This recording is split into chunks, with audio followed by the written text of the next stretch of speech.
Une jeune femme sans argent s'est présentée à l'entretien sans chaussures. De manière inattendue, le PDG millionnaire l'a choisi parmi les 25 candidats. Avant de commencer l'histoire, n'oubliez pas de laisser un like et de vous abonner à la chaîne pour voir plus d'histoires comme celle-ci. Blair courait sur le trottoir comme si sa vie dépendait de ces quelques prochaines minutes. Et d'une certaine manière, c'était vraiment le cas. Elle était en retard pour un entretien qui pouvait tout changer. Après avoir raté le bus et n'ayant pas d'argent pour un Uber, sa seule option était de courir 9 pâtés de maison à pied. Elle était si concentrée sur le fait d'arriver alors qu'elle n'a pas remarqué l'homme qui marchait vers elle, les yeux rivés sur son téléphone. Et puis, bam, ils sont entrés en collision. L'impact la projeta au sol comme un sac de pommes de terre. Son sac à main s'ouvrit, son CV s'éparpillant comme des confettis, et le talon de ses sandales se brisa avec un craquement sec. « Vous ne regardez pas où vous allez !» cria Blair, furieuse, toujours assise sur le trottoir, essayant de ramasser ses papiers. L'homme debout devant elle était grand, vêtu d'un costume sombre impeccable, tenant son téléphone avec une impatience évidente. Il n'a même pas songé à l'aider. « C'est vous qui couriez comme une folle », dit-il froidement. Blair leva les yeux vers lui, stupéfaite. Son visage était de marbre. Aucune sympathie, aucune émotion.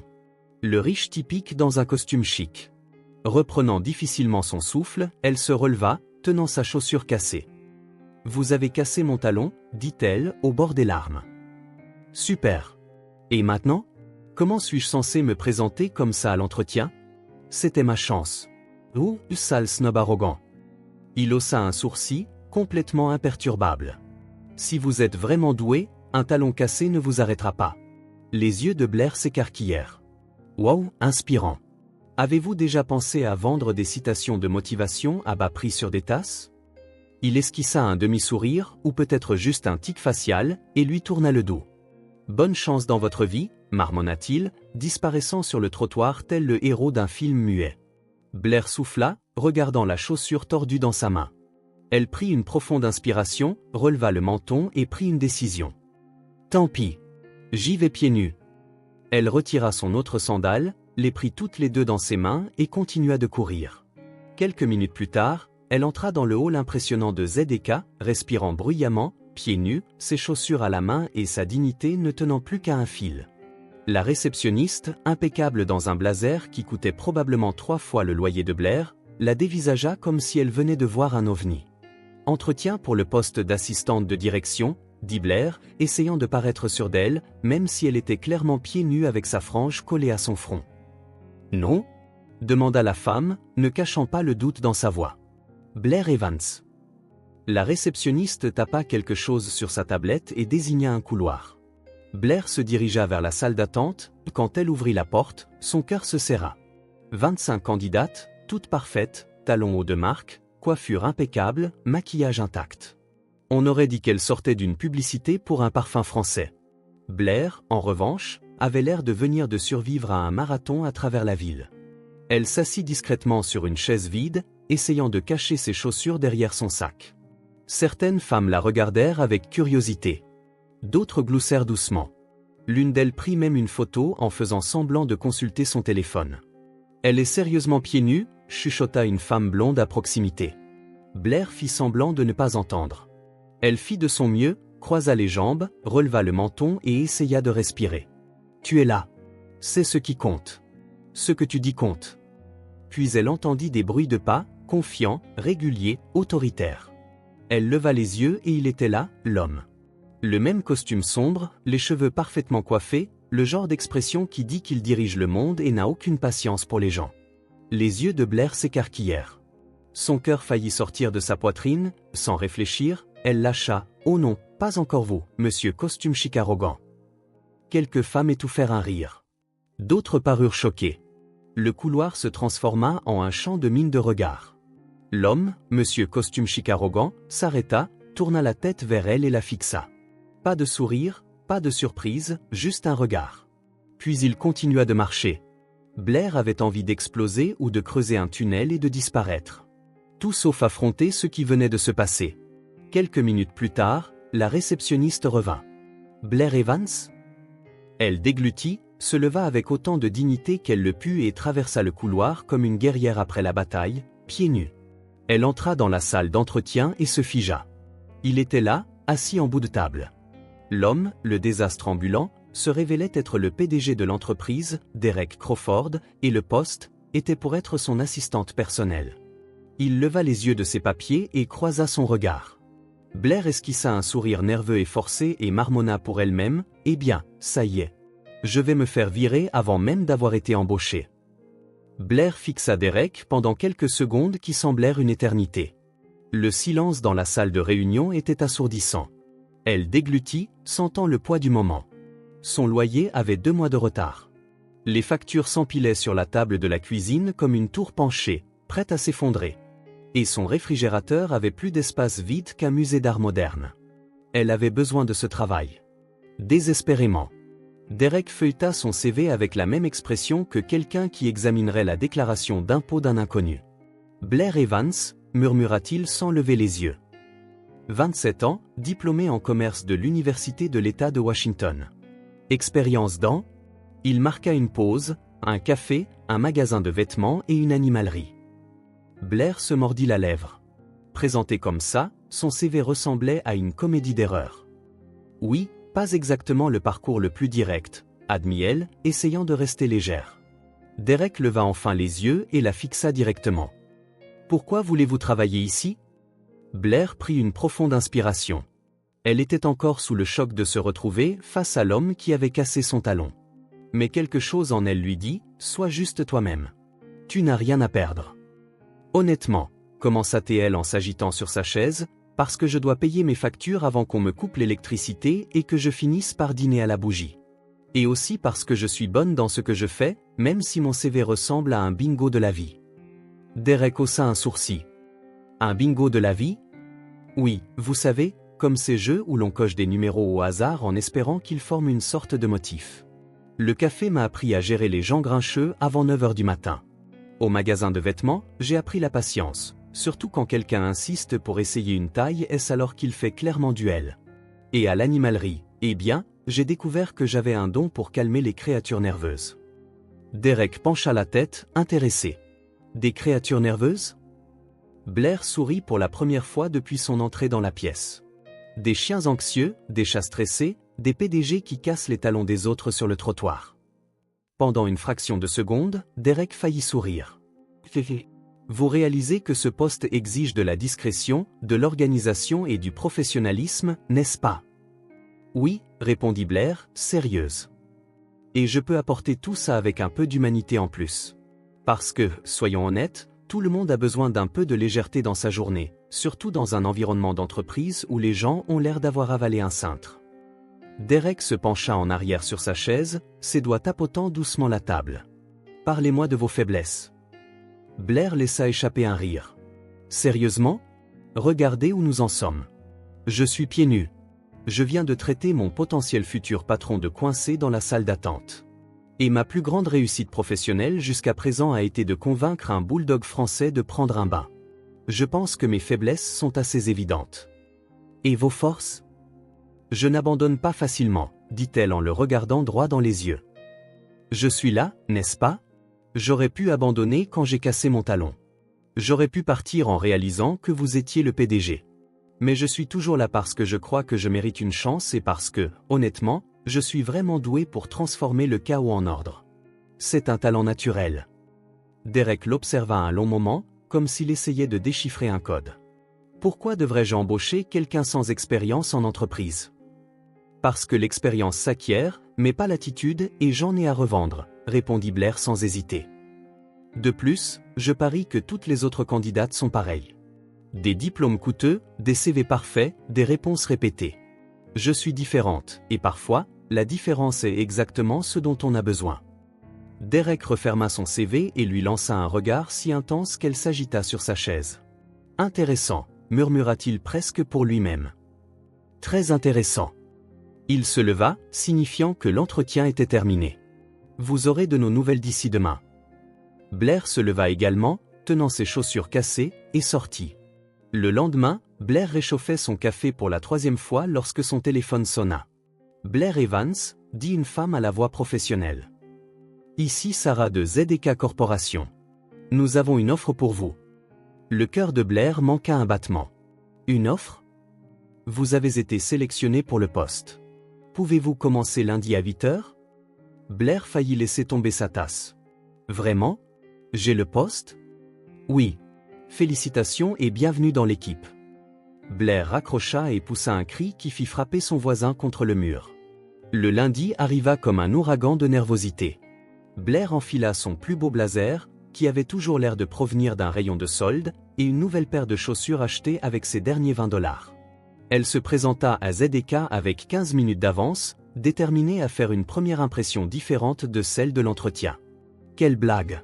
En 5 minutes, Blair était déjà perdue dans le dédale des couloirs, était entrée 3 fois dans la mauvaise pièce et avait même demandé son chemin à un miroir, pensant que c'était une personne. « Excusez-moi, êtes-vous la nouvelle assistante ?» demanda une femme bien habillée d'une 50aine d'années. « Oui, c'est moi, Blair », répondit-elle, soulagée de trouver enfin un être humain. « Je suis Emily, DRH.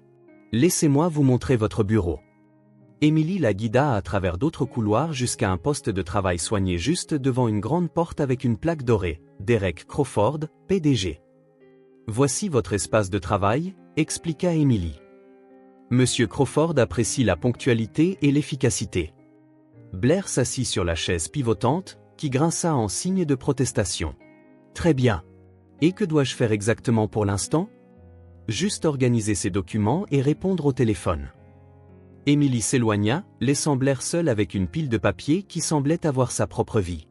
2 heures plus tard, Blair avait déjà renversé une tasse de café, heureusement vide, répondu au téléphone par un ZDK, ici Blair au lieu de la formule correcte, réorganiser les dossiers par ordre alphabétique alors qu'ils devaient être classés par date, et trouver une solution ingénieuse pour la climatisation cassée en utilisant un ventilateur et un positionnement créatif.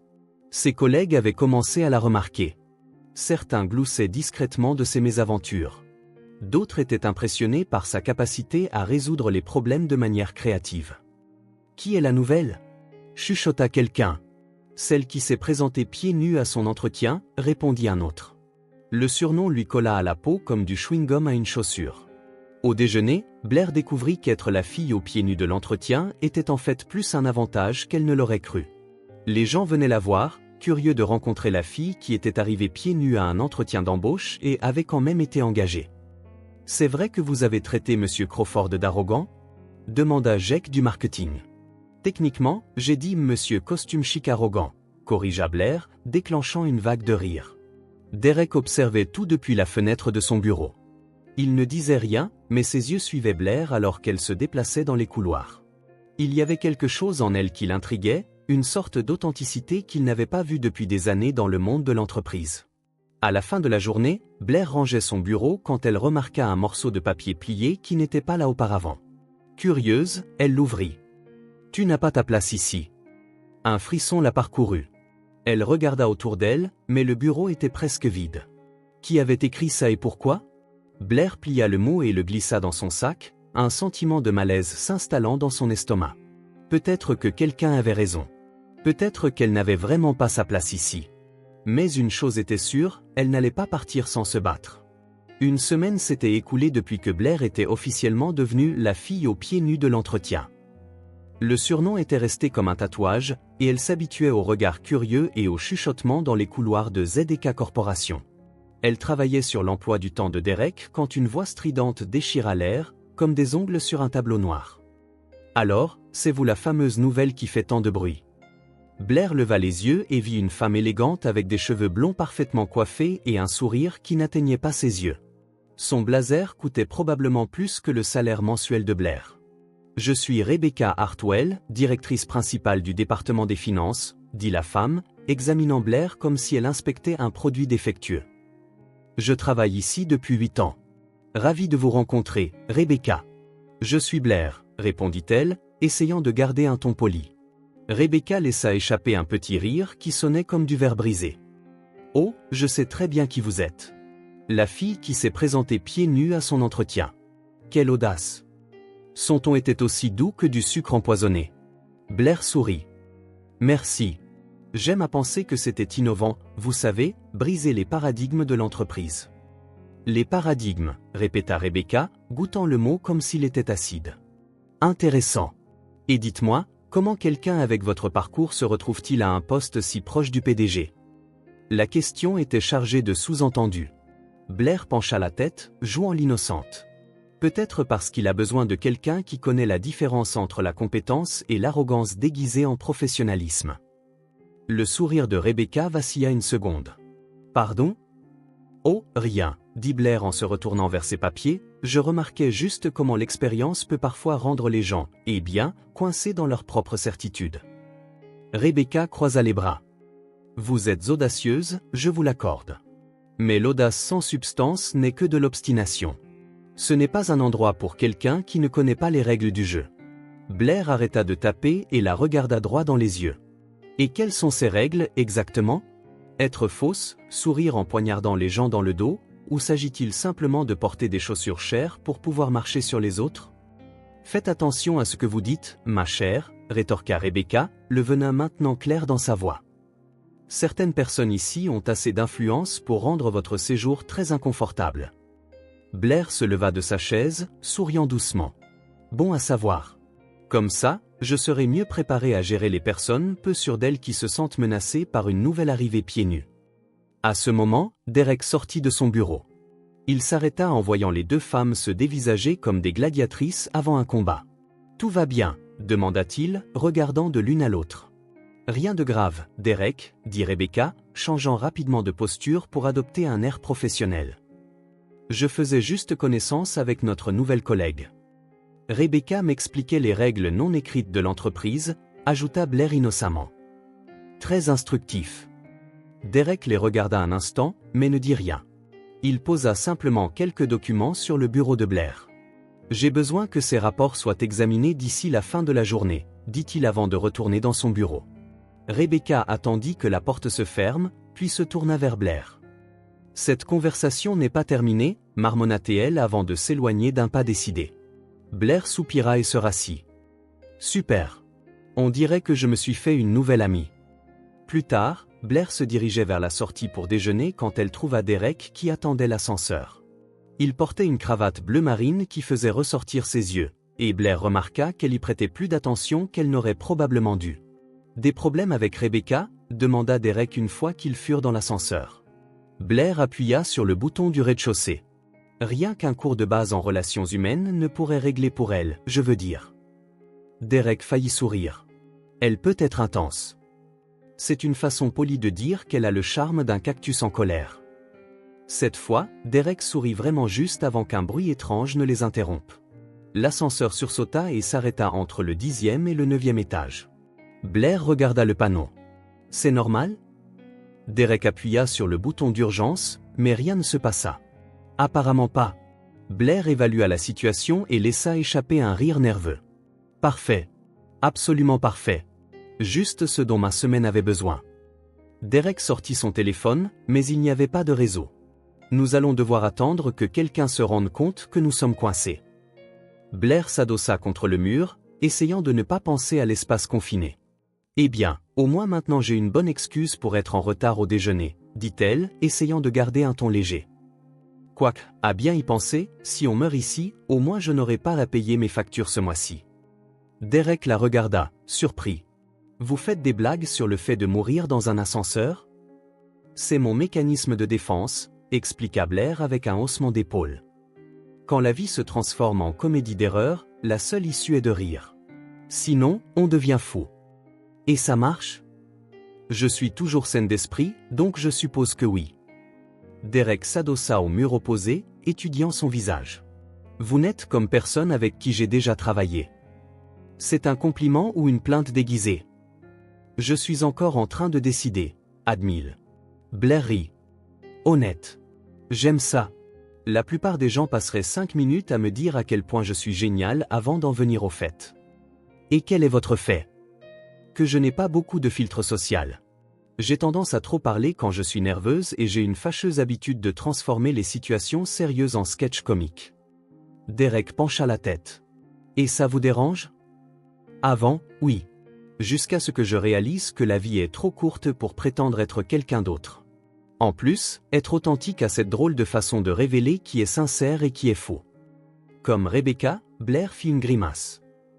Rebecca est du genre à vous sourire en face et à dire ensuite à tout le monde que vous avez mauvaise haleine. Cette fois, Derek rit pour de vrai. Un son authentique qui changea complètement son expression. Vous avez une façon très particulière de voir les choses. C'est ce qui arrive quand on grandit sans argent pour une thérapie. On développe la philosophie du comptoir. La philosophie du comptoir?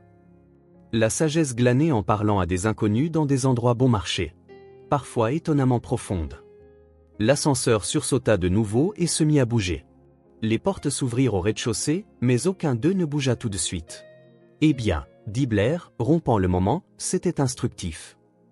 Je suis d'accord, répondit Derek, bien que son ton ait changé d'une manière ou d'une autre. Ils sortirent de l'ascenseur et Blair se dirigea vers la sortie. Blair, l'appela Derek. Elle se retourna. À propos de Rebecca. Si elle vous pose des problèmes, faites-le moi savoir. Blair sourit. Merci, mais je peux la gérer. J'ai de l'expérience avec les créatures capricieuses, vous vous souvenez? L'animalerie. Derek la regarda s'éloigner, un sourire persistant sur ses lèvres. De retour au bureau, Derek se retrouva une fois de plus à regarder par la fenêtre en direction du bureau de Blair. Il y avait quelque chose en elle qui l'intriguait profondément. La façon dont elle transformait les désastres en humour. Comment elle restait fidèle à elle-même dans un endroit où la fausseté était souvent récompensée. Blair, de son côté, ne pouvait s'empêcher de penser à leur conversation dans l'ascenseur. Pour la première fois, Derek avait semblé humain, réel, et cela l'effrayait plus que n'importe quelle remarque sarcastique de Rebecca. Parce qu'aimer son patron était une complication dont elle n'avait certainement pas besoin dans une vie déjà chaotique. 3 jours après l'incident de l'ascenseur, Blair triait le courrier de Derek quand Sarah DRH s'approcha de son bureau avec un air mêlant urgence et légère inquiétude. « Blair, il faut que je vous parle, » dit-elle en baissant la voix. Derek vous a demandé de présenter les données du projet Harrison lors de la réunion du conseil d'administration de cet après-midi. Blair sentit le sang quitter son visage. Le projet Harrison, répéta-t-elle, essayant de paraître décontractée tout en entrant intérieurement en mode panique totale. Bien sûr, pas de problème. Sarah lui lança un regard sceptique. Vous savez de quoi il s'agit, n'est-ce pas? Bien sûr, mentit Blair sans hésiter. C'est le Harrison avec des données à présenter. Sarah soupira. Ce sont les chiffres de vente trimestriels de la division Ouest. La réunion est dans 2 heures, Blair. Vous êtes sûre d'être prête? Prête est mon deuxième prénom, répondit Blair, commençant déjà à transpirer. Sarah s'éloigna, laissant Blair seule avec son anxiété grandissante. Elle fixa la montagne de papier sur son bureau et commença à fouiller frénétiquement pour tout ce qui mentionnait le projet Harrison. Projet Harrison? Projet Harrison? Marmonna-t-elle, brassant les papiers comme quelqu'un cherchant ses clés de voiture dans un sac sans fond. Finalement, elle trouva un dossier intitulé Harrison T3. Elle l'ouvrit et fut accueillie par des graphiques, des feuilles de calcul et des chiffres qui auraient tout aussi bien pu être écrits en hiéroglyphes anciens. Parfait, soupira-t-elle. 2 heures pour devenir une experte en vente trimestrielle. J'ai relevé des défis plus simples, comme déchiffrer un formulaire d'impôt ou comprendre pourquoi les gens aiment le chou-fleur. 2 heures plus tard, Blair était assise dans l'impressionnante salle du conseil d'administration de ZDK, entourée de cadres portant des costumes qui coûtaient plus cher que sa voiture. Derek était assis en bout de table, Rebecca à sa droite avec un sourire qui promettait des ennuis, et d'autres directeurs qui observaient Blair avec une curiosité à peine voilée. Blair va présenter les chiffres du projet Harrison, annonça Derek. Blair se leva, tenant les documents avec des mains légèrement tremblantes. Elle prit une profonde inspiration et décida de s'en tenir à sa philosophie de vie. Quand on ne sait pas quoi faire, être honnête et espérer le meilleur. Très bien, tout le monde, commença-t-elle en regardant les visages attentifs. Je vais être honnête avec vous. Il y a 2 heures, je n'avais aucune idée de ce qu'était le projet Harrison. Je pensais que c'était peut-être un film avec Harrison Ford. Quelques rires nerveux résonnèrent dans la pièce. Rebecca roula des yeux, mais Blair continua, gagnant en confiance. Après avoir plongé dans ces données, j'ai découvert quelque chose de fascinant. Nos chiffres de vente de la division Ouest ressemblent beaucoup à ma relation avec le sport. Ça a commencé fort, ça a chuté de façon spectaculaire au milieu, et maintenant ça remonte lentement la pente. Cette fois, les rires étaient plus francs. Blair montra le premier graphique. Regardez. Au premier trimestre, nous vendions comme si c'était les derniers produits sur Terre. Des chiffres excellents. Puis, au deuxième trimestre, c'est comme si nos clients avaient réalisé que l'argent ne pousse pas sur les arbres. Une baisse de 30%. Elle passa au graphique suivant. Mais voici la partie intéressante. Au troisième trimestre, nous remontons. Pas un miracle, mais une croissance constante. C'est comme un régime. On ne cherche pas un changement instantané, juste un progrès régulier.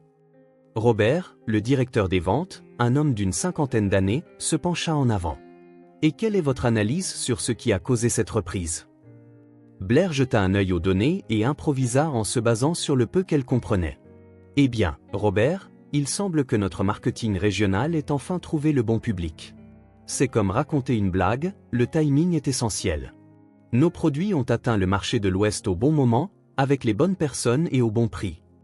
Elle montra un tableau. De plus, nos concurrents faisaient face à des problèmes d'approvisionnement, ce qui nous a donné un avantage temporaire. C'était comme avoir le terrain de football pour nous seuls pendant que l'autre équipe était encore dans les vestiaires à débattre de la stratégie.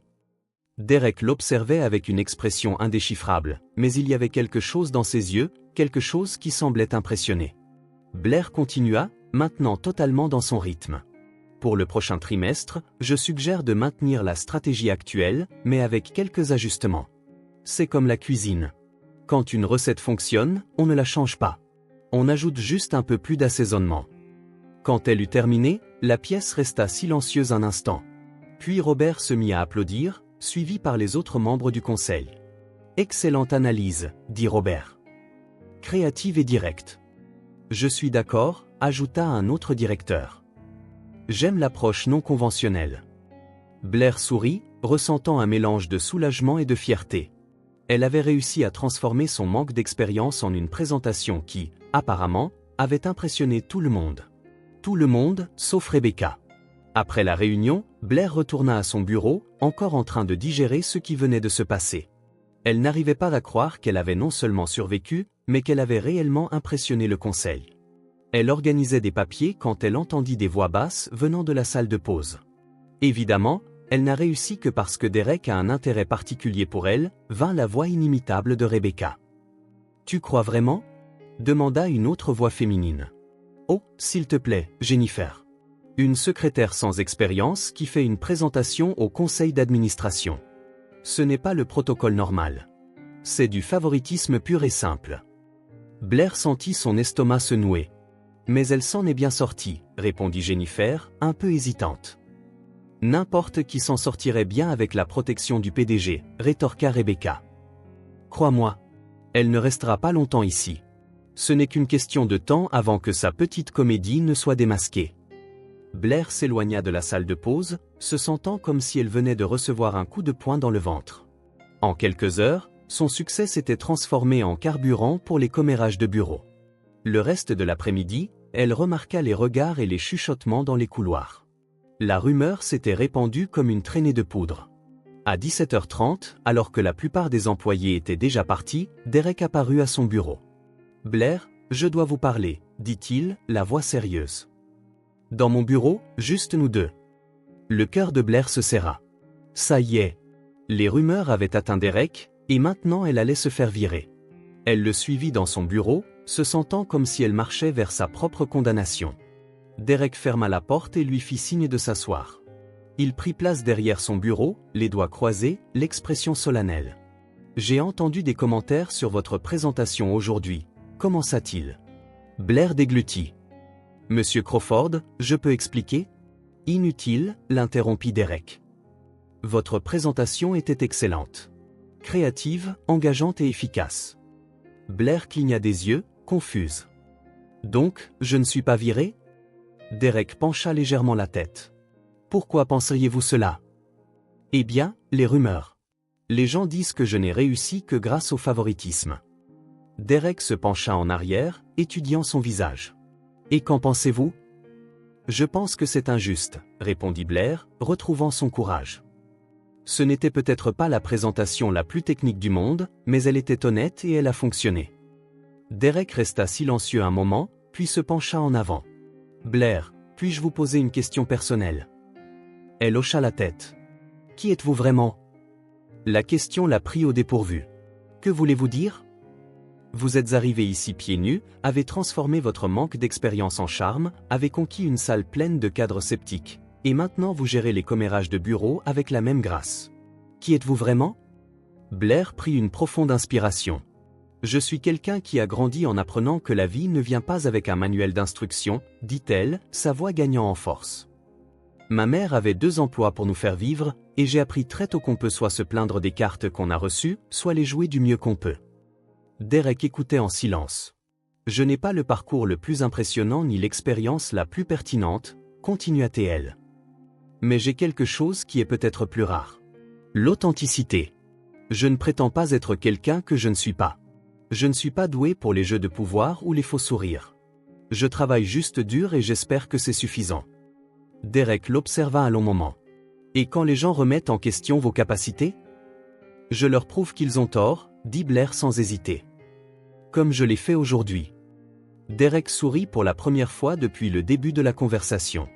C'est exactement ce que vous avez fait. Blair sentit une vague de soulagement. Donc, je peux garder mon travail. Blair, dit Derek en se levant. Vous restez. Ne vous inquiétez pas. En quittant le bureau, Blair ne pouvait s'empêcher de sourire. Peut-être, juste peut-être, qu'elle avait vraiment sa place ici. Après qu'elle fut sortie, Derek se tint à la fenêtre, la regardant organiser son bureau à travers la vitre. Il y avait quelque chose dans son honnêteté qui le désarmait complètement.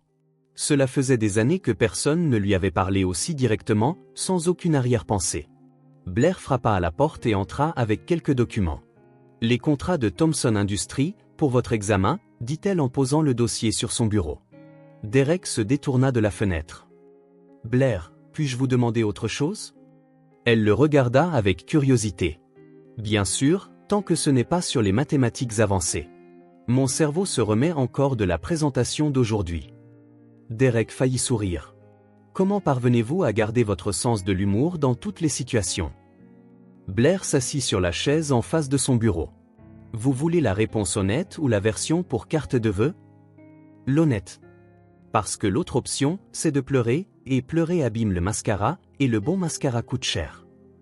Derek rit, un rire sincère qui le prit au dépourvu. Et puis, continua Blair, j'ai appris que lorsqu'on rit des situations difficiles, elles perdent un peu de leur pouvoir sur vous. C'est comme retirer les piles de la télécommande d'un enfant gâté.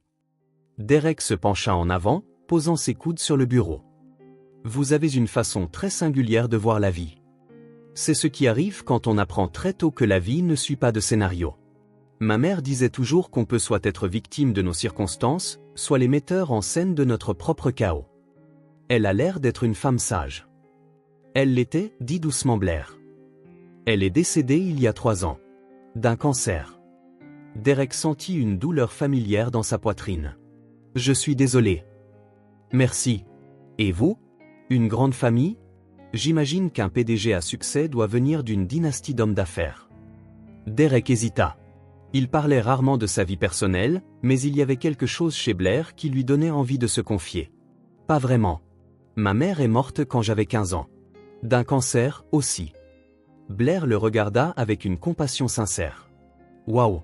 Je suis désolé. Ça a dû être très difficile. Ça l'a été. Mon père, il s'est renfermé après ça. Le travail est devenu sa façon de gérer la douleur, et finalement, c'est devenu la mienne aussi. Et maintenant, il est toujours là. Derek secoua la tête. Il est décédé il y a 5 ans. Crise cardiaque. Il était au bureau jusqu'à sa dernière heure. Blair resta silencieuse un moment. Donc, d'une certaine manière, vous avez hérité de la solitude en même temps que de l'entreprise. L'observation le prit au dépourvu par sa justesse. C'est une façon de le voir. Et le conseil d'administration, je parie qu'ils adorent avoir quelqu'un de si jeune à la tête de tout. Derek eut un rire amer. Adorer est un grand mot. Il tolère, tant que les profits continuent d'arriver. Mais il y a toujours de la pression. Chaque décision est remise en question. Chaque embauche. Blair pencha la tête. Chaque embauche, comme moi. Surtout vous. Parce que je ne rentre pas dans leur monde d'entreprise parfait. Parce que vous êtes réel, dit Derek, se surprenant lui-même par son honnêteté. Et ça leur fait peur. Blair sourit. Eh bien, pour ce que ça vaut, je me fais peur à moi-même parfois. Hier, j'ai essayé de faire du café et j'ai réussi à casser la machine. Je ne sais toujours pas comment. Derek rit de nouveau, se sentant plus léger qu'il ne l'avait été depuis des mois. Comment faites-vous ça? Quoi? Casser des appareils électroménagers? C'est un don. Non. Comment parvenez-vous à me faire rire alors que je devrais être stressé par 1000 autres choses? Blair le regarda un instant. Peut-être parce que vous avez besoin de rire davantage. La vie est assez compliquée sans tout prendre au sérieux tout le temps. Derek l'observa, sentant quelque chose changer en lui. Il ne s'était pas senti aussi humain depuis des années. Le lendemain, Blair revenait de déjeuner quand elle vit quelque chose qui la fit s'arrêter dans le couloir. Rebecca sortait discrètement de la salle du conseil, un épais dossier marron à la main. Elle regarda autour d'elle comme si elle venait de faire quelque chose qu'elle n'aurait pas dû. Blair se cacha derrière un pilier, observant Rebecca se diriger rapidement vers l'ascenseur. Il y avait quelque chose dans sa posture qui criait « Mission secrète ». Intéressant, marmonna Blair. Que faisait la reine des glaces dans la salle du conseil avec ce dossier? Elle essaya de ne pas y penser et retourna travailler, mais le sentiment étrange persista tout l'après-midi. 3 jours plus tard, Derek apparut à son bureau, l'expression grave, si grave que l'estomac de Blair se serra. « Blair, je dois vous parler, dit-il. » Son ton était redevenu formel. « Maman. » Blair le suivit dans son bureau, essayant de déchiffrer son visage. Derek ferma la porte et lui fit signe de s'asseoir. « J'ai reçu des informations préoccupantes à votre sujet, dit-il en s'asseyant derrière son bureau. Le cœur de Blair s'emballa. « Quel genre d'informations ?» Derek ouvrit un dossier sur son bureau. « Le conseil d'administration a reçu un rapport détaillé remettant en question votre compétence et vos intentions au sein de l'entreprise. » Blair sentit un frisson la parcourir. « Mes intentions ? Selon ce rapport, vous avez fait preuve d'une inexpérience grave, commis des erreurs délibérées pour attirer l'attention et... » Derek marqua une pause, « Vous auriez utilisé la manipulation émotionnelle pour influencer mes décisions. » Blair se leva, outré. « Quoi ? C'est complètement ridicule. Qui a écrit cette fiction ? » Le rapport est anonyme, dit Derek, observant sa réaction. Bien sûr qu'il l'est, ricana Blair. Parce que les gens qui répandent des mensonges n'ont généralement pas le courage de signer de leur nom. Derek referma le dossier. Blair, j'ai besoin que vous soyez totalement honnête avec moi. Y a-t-il une part de vérité dans l'une de ces accusations? Blair le regarda droit dans les yeux. Vous me connaissez, Derek. Au moins un peu, dit Blair, la voix stable mais blessée. Je suis beaucoup de choses. Maladroite, parfois impulsive. Certainement pas l'employée la plus conventionnelle que vous ayez jamais eue. Mais manipulatrice, menteuse, saboteuse. Elle secoua la tête, la douleur dans les yeux. Si vous croyez que je suis capable de ça, alors peut-être que vous ne me connaissez pas aussi bien que je le pensais. Derek l'observa un long moment, puis se leva. Je sais que vous n'êtes rien de tout ça, dit-il fermement. Comment pouvez-vous en être si sûr? Parce que les manipulateurs n'assument pas leurs erreurs. Ils ne se présentent pas à des entretiens pieds nus, et ils ne plaisantent certainement pas sur le fait de mourir dans un ascenseur. Blair sentit une vague de soulagement. Donc, vous ne croyez pas au rapport? Pas un seul mot, répondit Derek. Mais je dois découvrir qui est derrière tout ça.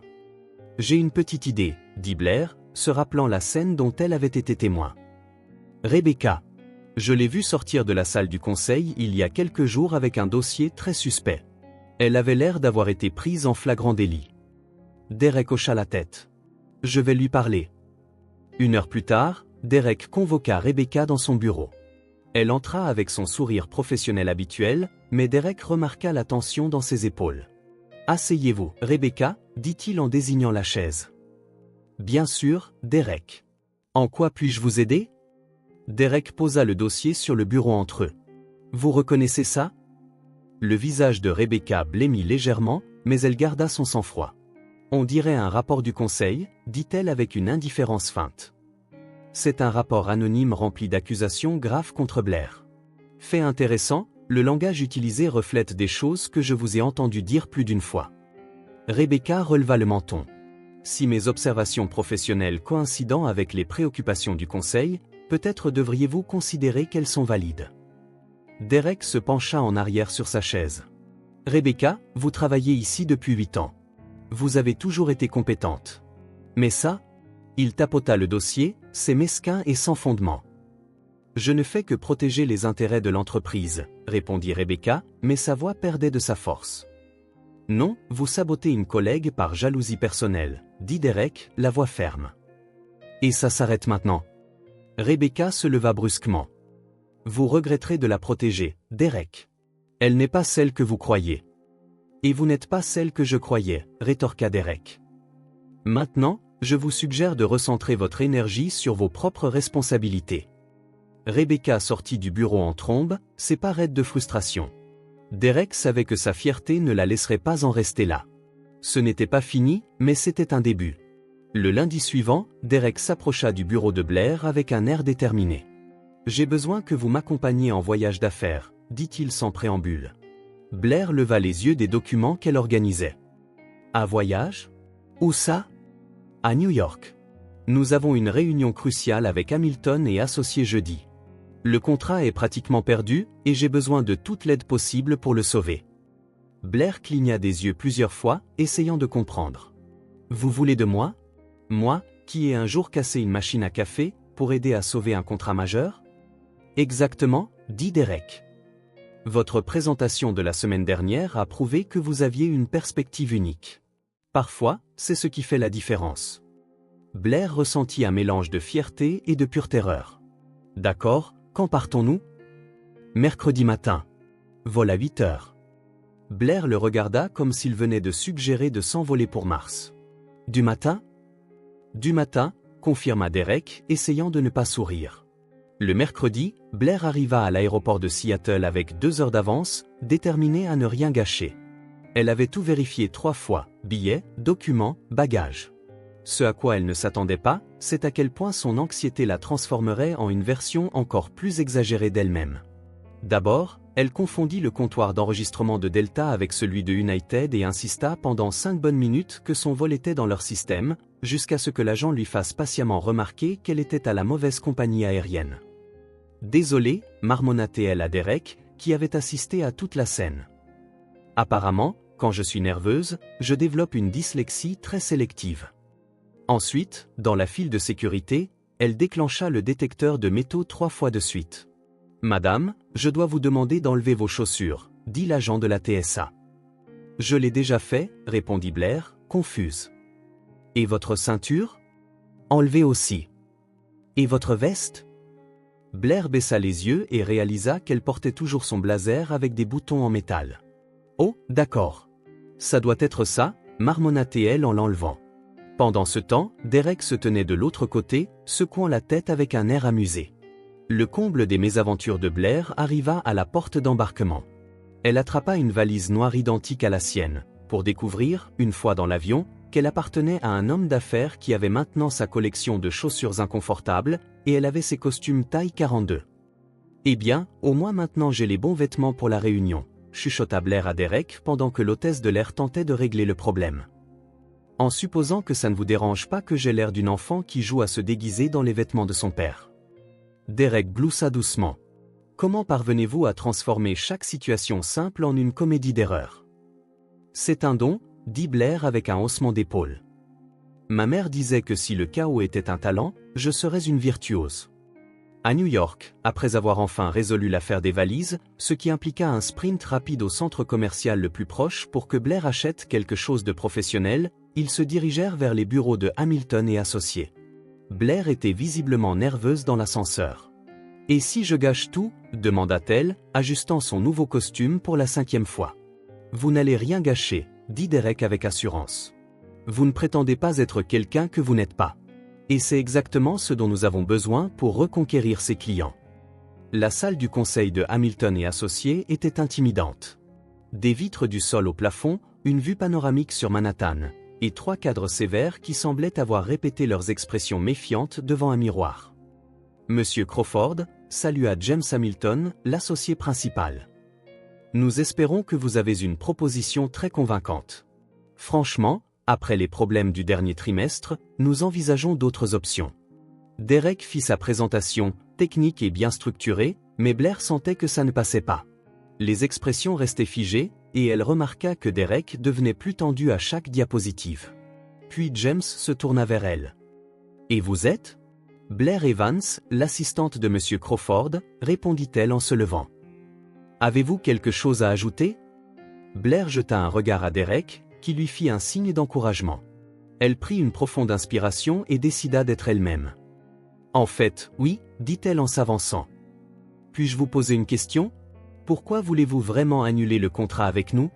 James parut surpris par sa franchise. Eh bien, il y a eu des retards, des problèmes de communication ? C'est vrai, l'interrompit doucement Blair. Donc, ce n'est pas une question d'argent ou de qualité du produit. C'est une question de confiance. Elle désigna la vue imprenable sur la ville. Vous avez bâti ce cabinet sur des relations, n'est-ce pas ? Je suppose que chaque client majeur a commencé par une conversation honnête, pas par un diaporama PowerPoint. Les cadres se regardèrent. Continuez, dit Margaret, la deuxième associée. Blair sourit. Nous avons fait des erreurs. Je ne vais pas prétendre le contraire. Mais voilà le truc. Nous avons appris d'elle, et maintenant nous ne voulons pas seulement réparer ce qui a mal tourné. Nous voulons construire quelque chose de plus solide. Elle montra Derek du doigt. Cet homme n'a pas bien dormi depuis des semaines, essayant de trouver comment réparer nos erreurs. Pas parce qu'il le doit, mais parce qu'il se soucie vraiment de votre succès. Blair prit un marqueur et se dirigea vers le tableau blanc. Laissez-moi vous montrer exactement comment nous pouvons reconstruire cette relation, étape par étape. Au cours des 20 minutes suivantes, elle exposa un plan de redressement qui combinait des solutions pratiques avec juste la bonne touche d'humanité, quelque chose que Derek n'avait jamais vu dans une présentation d'entreprise. Quand elle eut terminé, la salle resta silencieuse. James se pencha en avant. C'était la présentation la plus honnête que nous ayons jamais vue, dit-il lentement. Et la plus efficace, ajouta Margaret, souriant pour la première fois. 2 heures plus tard, il sortait de l'immeuble avec le contrat non seulement renouvelé, mais élargi. Blair, dit Derek dès qu'ils montèrent dans le taxi. Ce que vous venez de faire était extraordinaire. J'ai juste été honnête, répondit-elle, essayant encore de réaliser ce qui s'était passé. C'était bien plus que ça. Vous avez sauvé une relation commerciale d'1 an. Blair sourit. Eh bien, techniquement, nous l'avons sauvée. J'ai juste apporté le chaos organisé. Vous avez apporté la compétence. Derek la regarda avec une profondeur qui fit battre son cœur. Vous vous sous-estimez vraiment. De retour à l'hôtel, ils découvrirent une dernière surprise. Une erreur dans la réservation les avait placés dans la même chambre. Apparemment, le système a enregistré une chambre double pour M et Madame Crawford, dit la réceptionniste, clairement embarrassée. Blair et Derek se regardèrent. Nous pouvons arranger ça facilement, commença Derek. En fait, ajouta la réceptionniste, nous sommes complets à cause d'un congrès. Il n'y a pas d'autre chambre disponible ce soir. Blair soupira. Bien sûr. Parce que ma journée avait clairement besoin d'un peu plus de comédie. Derek se tourna vers elle. Je peux trouver un autre hôtel. Ne soyez pas ridicule, intervint Blair. Nous sommes des adultes.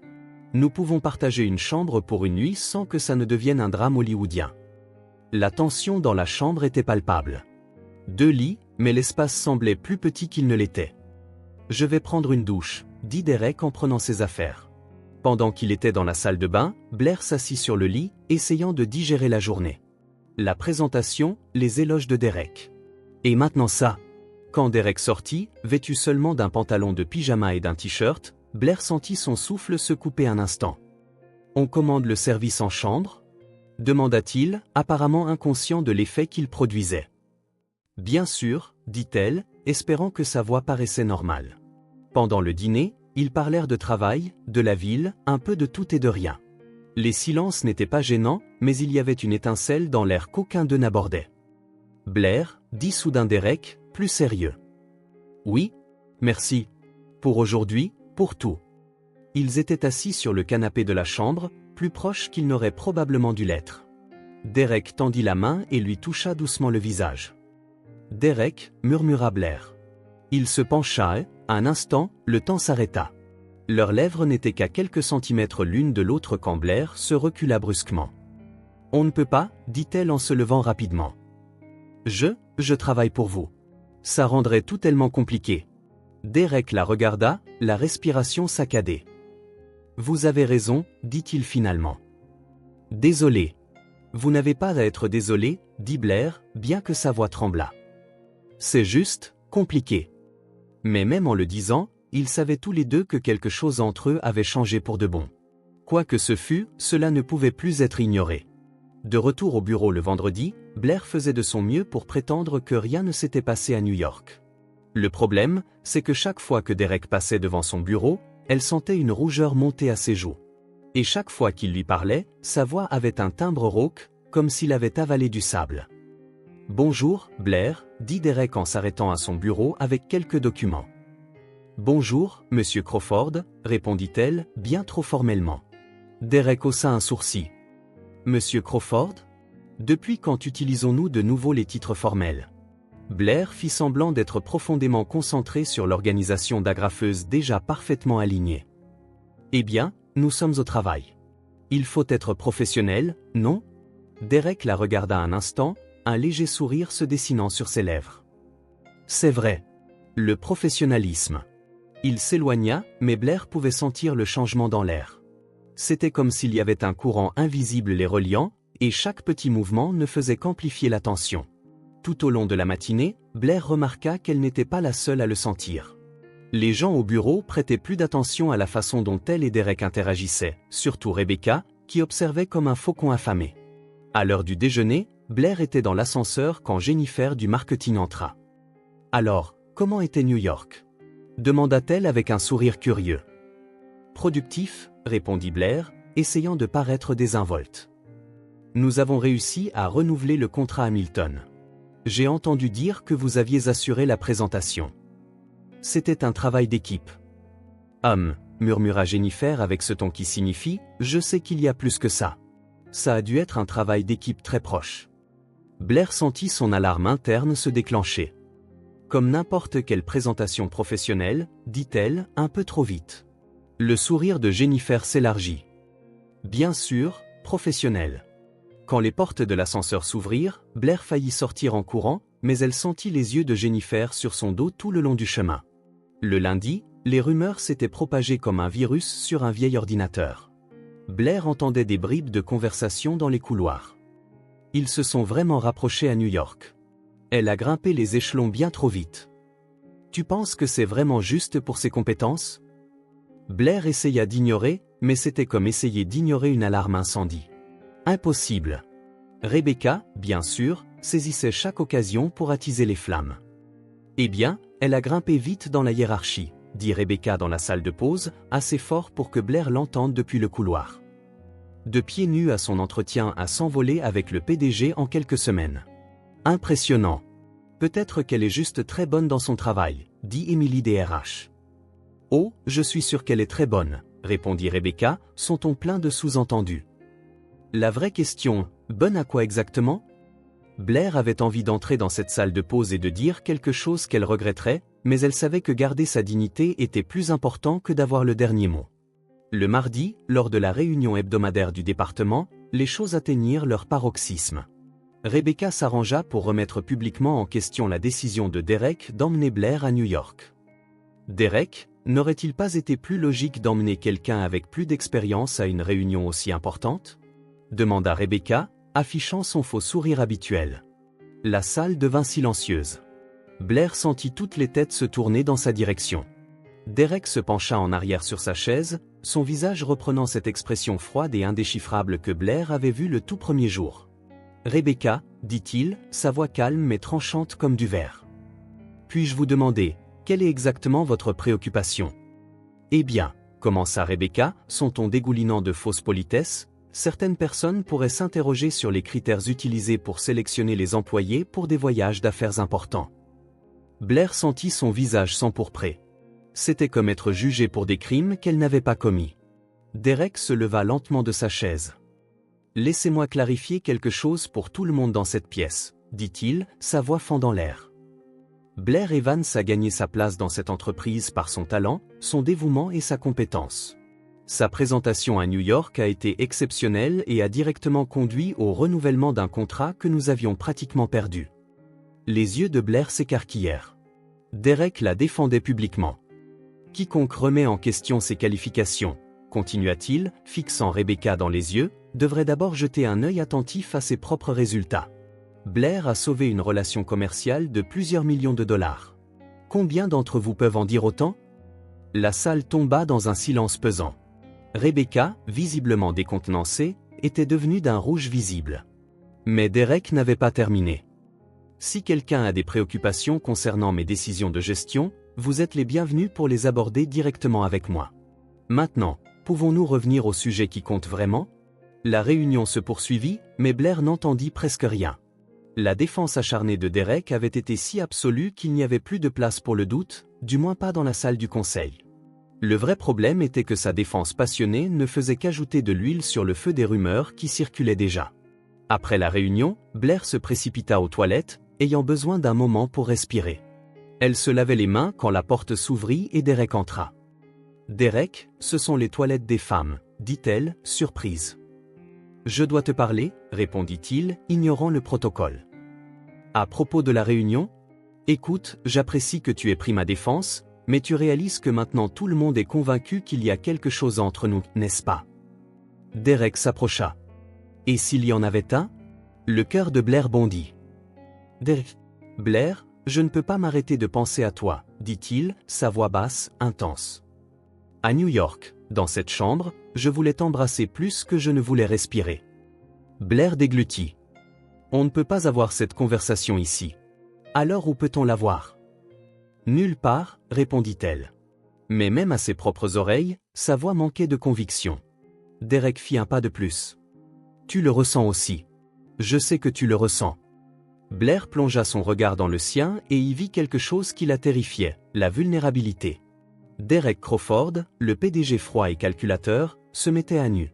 « Bien sûr que je le ressens, » murmura-t-elle. « Mais ça ne change rien au fait que c'est compliqué, dangereux. » Pourquoi? Parce que tu es mon patron. Parce que la moitié de l'entreprise pense déjà que je couche pour réussir. Parce que si ça explose, ce n'est pas juste une rupture. C'est toute ma carrière qui est en jeu. Derek lui toucha doucement le bras. Blair, tu me donnes envie d'être différent, plus humain. Je n'ai pas ressenti ça depuis des années. Les mots la frappèrent comme un coup de poing. Ce n'était pas juste une attirance. C'était quelque chose de plus profond et de plus effrayant. Derek, commença-t-elle, mais fut interrompue par l'ouverture de la porte des toilettes. Émilie DRH entra et se figea. « Oh, désolé. Je reviendrai. » Derek soupira. « Non, c'est bon. Nous terminions juste une discussion de travail. » Il lança un dernier regard à Blair. « Pense à ce que j'ai dit. » Après son départ, Émilie s'approcha d'elle. « Ça va ?» Blair regarda son reflet dans le miroir. Elle ressemblait à quelqu'un qui venait de réaliser qu'elle se tenait au milieu d'une tempête. Honnêtement, je ne sais plus. Mais même en prononçant ces mots, elle savait que Derek avait raison. Elle ressentait quelque chose pour lui, quelque chose de fort, de bouleversant, et pire que tout, quelque chose dont elle ne pouvait pas se moquer. Certaines choses étaient tout simplement trop sérieuses, même pour elle. Le jeudi suivant, Derek se présenta au bureau de Blair avec une expression qu'elle ne pouvait déchiffrer. « Blair, je dois vous parler de la fête annuelle de l'entreprise, » dit-il, s'appuyant légèrement sur son bureau. « La fête ?» répéta Blair comme s'il venait d'évoquer une sorte de rite cérémoniel ancien. « C'est ce samedi, un événement formel au Four Seasons. Tous les employés sont invités, mais... » Il hésita, « J'aimerais que vous y assistiez en tant que ma cavalière. » Blair faillit laisser tomber sa tasse de café. « Votre cavalière? Comme un rendez-vous ?» Derek esquissa un léger sourire. « Comme dans, vous seriez à mes côtés, officiellement. » La panique monta dans la gorge de Blair. « Derek, vous réalisez que cela confirmera toutes les rumeurs que les gens ont déjà sur nous, n'est-ce pas? Peut-être, dit-il en baissant la voix, qu'il est temps que nous arrêtions de nous cacher. » Blair le regarda un long moment. Une partie d'elle voulait dire oui tout de suite. L'autre partie calculait de combien de façons tout cela pouvait horriblement mal tourner. Et si je dis quelque chose d'inapproprié? Et si je trébuche? Et si je ne sais pas, je renverse un verre sur un client important? Blair, dit doucement Derek. Soyez simplement vous-même. C'est tout ce que vous avez à faire. Elle prit une profonde inspiration. D'accord, mais si je finis par danser maladroitement et que je deviens le prochain mème viral de l'entreprise, vous aurez été prévenu. Derek gloussa. Je prends le risque. Le samedi soir, Blair passa 2 heures à décider quoi porter. Elle avait exactement une robe qui pouvait être considérée comme un tant soit peu appropriée pour un événement formel, une simple robe noire qu'elle avait achetée l'année précédente pour l'enterrement de sa tante. Parfait, marmonna-t-elle devant le miroir. Rien ne crie plus soirée chic qu'une robe de deuil. Mais en se regardant à nouveau, elle dut admettre que ce n'était pas si mal. La robe flattait sa silhouette, et elle avait réussi à dompter ses cheveux en quelque chose qui ressemblait presque à un chignon sophistiqué. Derek vint la chercher à 19 h, et quand Blair ouvrit la porte, l'expression sur son visage la fit rougir. « Commença-t-il, puis secoua la tête. « Magnifique. »« Merci, dit-elle en attrapant son petit sac à main. « Tu n'es pas mal non plus. Ce smoking te donne presque l'air civilisé. » Derek rit. « Presque ? Eh bien, tu as toujours cette expression de « je calcule les marges bénéficiaires en me brossant les dents ». La salle de bal du Four Seasons était impeccable. Lumière tamisée, décor élégant, et des employés de ZK que Blair reconnaissait à peine en tenue de soirée. « Waouh !» chuchota-t-elle à Derek. « Tout le monde semble sortir d'un magazine de mode. J'ai l'impression d'être une imposture. »« Tu as ta place ici autant que n'importe qui d'autre, » répondit Derek, posant doucement une main sur son dos pour la guider à l'intérieur. Blair remarqua immédiatement les regards. Certains curieux, certains surpris, d'autres incontestablement désapprobateurs. Rebecca, portant une robe rouge audacieuse qui criait « Regardez-moi », les fusillait du regard comme si elle pouvait mettre le feu à Blair par la pensée. « Je crois que notre présence n'est pas passée inaperçue », murmura Derek à côté d'elle. « J'ai l'impression d'être un animal au zoo », rétorqua Blair. Sauf qu'au lieu de cacahuètes, il lance des rumeurs. Pendant le dîner, Blair fit de son mieux pour engager une conversation polie avec les autres directeurs et leurs conjoints. Tout se passait relativement bien jusqu'à ce qu'elle se lève pour saluer la femme du directeur financier, et que le talon de sa chaussure se brise avec un craquement audible. « Oh non !» gémit Blair, s'agrippant au dossier de sa chaise pour garder l'équilibre. C'est officiellement une habitude. Toute la table se tourna pour regarder. Blair aurait souhaité pouvoir disparaître sous la nappe. « Désolée, » dit-elle, essayant de conserver sa dignité tout en penchant visiblement d'un côté. « Apparemment, mes chaussures ont leur propre volonté et choisissent de s'autodétruire au moment critique. » Au lieu du silence gêné auquel elle s'attendait, la table éclata de rire, un rire sincère. « Ça m'est arrivé à mon mariage, » dit Margaret, la femme du directeur marketing. « En plein milieu des vœux. Au moins, ça ne s'est pas produit pendant ta présentation, » ajouta Robert en riant. Imagine expliquer ça au conseil d'administration. Blair sourit, réalisant que sa petite catastrophe avait ironiquement brisé la formalité rigide de la table. Derek se pencha vers elle. « Tu veux que j'aille chercher un pansement dans la trousse de secours de la vie ?» Très drôle, répondit Blair, mais elle souriait aussi. Après le dîner, alors que la musique commençait, Blair regarda les couples élégamment vêtus glisser sur la piste de danse comme des cygnes sur un lac. « Je ne sais pas danser, » dit-elle à Derek quand il s'approcha. « Moi non plus, ment-il sans vergogne. »« Derek, tu as grandi dans une famille riche. Je suis sûr que tu as eu des leçons de danse de salon. »« Mais je n'ai jamais dansé avec quelqu'un pieds nus. » Blair baissa les yeux et rit. Elle avait enlevé ses chaussures après l'incident. « Eh bien, au moins on sait que je ne vais pas casser un autre talon ce soir. » Derek lui tendit la main. « On essaie ?» Sur la piste, Blair tenta de suivre les pas de Derek, mais c'était comme enseigner la physique quantique à un hamster. Elle lui marcha sur les pieds, se tourna dans le mauvais sens, à un moment, s'en mêla même dans sa propre jupe. « Désolée, » rit-elle pendant que Derek la démêlait. « Je t'avais prévenu. Je suis un désastre. »« Tu es délicieuse, » dit Derek en la rapprochant un peu. « C'est une façon polie de dire que je danse comme un pingouin ivre ? Tu danses comme quelqu'un qui n'a pas peur de rire de soi. » Autour d'eux, Blair pouvait voir d'autres couples sourire en les regardant se balancer maladroitement, mais il n'y avait pas de jugement, seulement quelque chose d'étonnamment chaleureux, de bienveillant. « Je crois que nous sommes devenus le divertissement de la soirée, » chuchota-t-elle. « Ça ne me dérange pas, » dit-il, les yeux fixés sur les siens. Quelque chose changea entre eux. La musique continuait, mais elle semblait plus lointaine maintenant. La salle bondée semblait s'estomper jusqu'à ce qu'il ne reste plus que deux. Juste Blair, juste Derek. Et l'espace entre eux qui disparaissait lentement. Derek arrêta d'essayer de lui apprendre les pas et la tint simplement doucement, se balançant au rythme de la musique. Blair, dit-il doucement. Merci.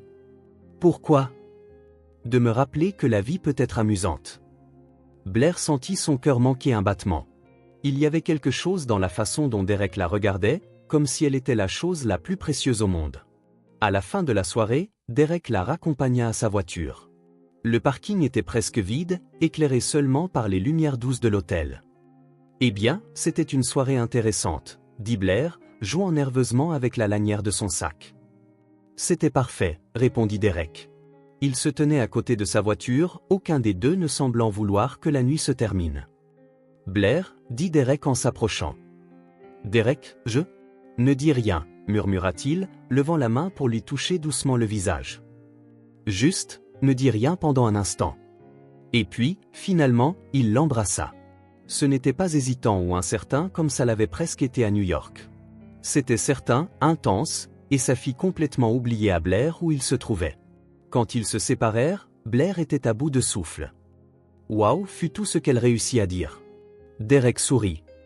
Wow est une bonne réponse. Blair le regarda, assimilant ce qui venait de se passer. Derek, ça change tout. Je sais, dit-il, tenant toujours son visage.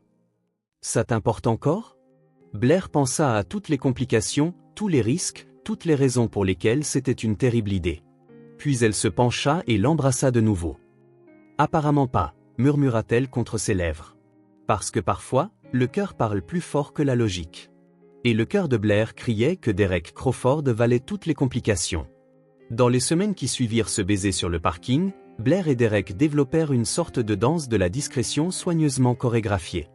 Au bureau, ils étaient strictement professionnels, mais il y avait de petits gestes que seuls eux deux comprenaient. Un regard qui s'attarde pendant les réunions, des doigts qui se frôlent en se passant des documents, des sourires secrets quand personne ne regardait. J'ai besoin que vous organisiez mon emploi du temps pour la semaine prochaine, dit Derek un matin, debout à côté du bureau de Blair. Bien sûr, répondit-elle professionnellement. Des préférences d'horaire? Gardez les après-midi de jeudi et vendredi libres, dit-il doucement. J'ai des projets importants.